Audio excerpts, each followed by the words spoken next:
Hey everyone, Inverum here with Santo from Pepperdine University, and you guys coming into this, I've now spoken to both of the other schools you could potentially be facing in the finals, and they both agree that you're the team to beat.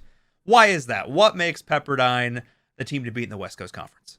Well, honestly, we're pretty new and we kind of came out of nowhere. Everyone thought maybe we were just going to be some ragtag group of people that didn't really know what we were doing.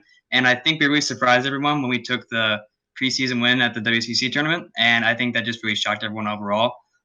People might look at our ranks and say, oh, these guys aren't very good. But I think what really makes us stand out is we got great communication. We work together. We always try to stay competitive, but we keep having fun at the core. And I think that's what keeps us motivated and keeps improving. For sure. I mean, obviously, fun is such a key part of this. You want to get along with the people that you're playing with, especially because you're spending Yeah, hours, sure. games with these guys and stuff. So, what is the team dynamic for you guys like? Do you guys all get along? Is there any jokers in the squad who also takes lead? Are you the shot caller? Well, so in the beginning, it's actually kind of funny. It took a while for us to all actually talk to each other. I remember when we actually got the tryouts, I felt like I was the only person talking. But that's because everyone was pretty shy, of course, and I'm just a extrovert. That's just kind of how I was.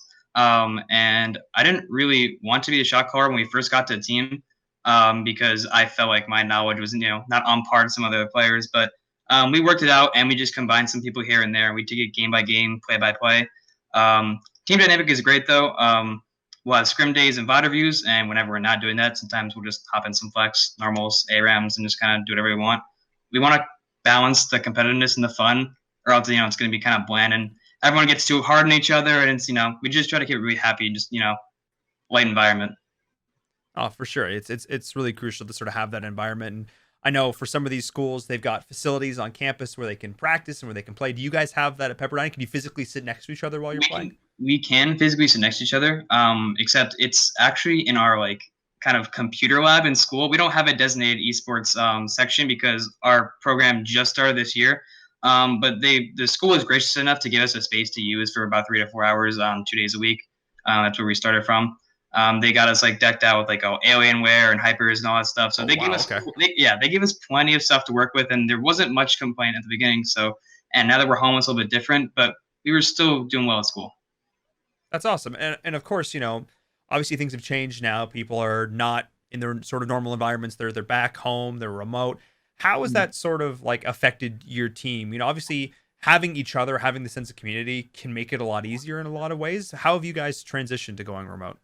Yeah, I mean, to be completely honest, it didn't feel that weird because, we're always online playing video games together out of the lab where we practice anyway. So it kind of felt natural. The only real concern is that, some people are still in summer school right now. And I live on the East Coast, and everyone else on my team was on the West Coast. So every scrim is planned, on the West Coast. So sometimes I'm up to like 1, 2 in the morning. But I mean, everyone makes sacrifices, right? I mean, it's a team effort.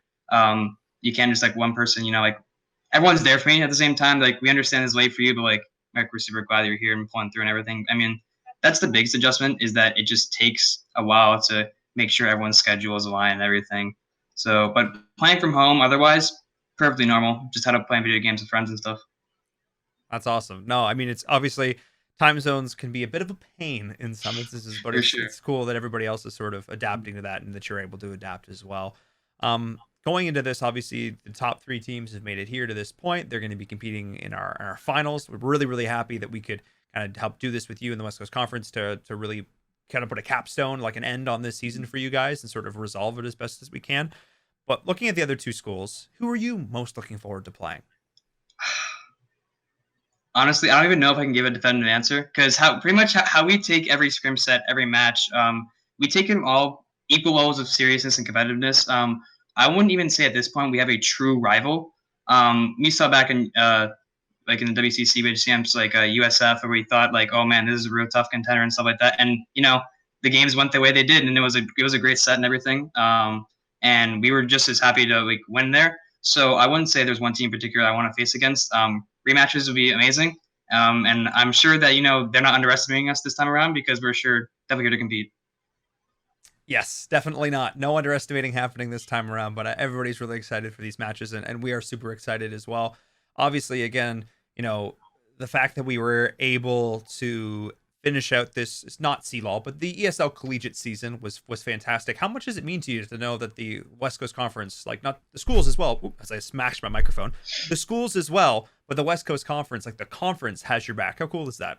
It's kind of like a weird community feeling that we all feel. It's like, oh, we're all kind of stripped away because of the whole situation throughout, the entire world. But it's kind of like nice to have something to fall back on. It's like, all right, even through this time where everything's kind of awkward and we don't really know what we're supposed to be doing, we have this community. The WCC has been something we've all been looking forward to, and we love playing in it. And it's definitely something that motivates us on a day-to-day basis for sure. I mean, that's awesome to hear, and we're super stoked to watch the games. They're going to be casted, which is fantastic. So I'm excited to watch them, see what you guys can do. Can't wait. Yeah, thank you so much. Yeah, it's been amazing. Thank you so much for this opportunity.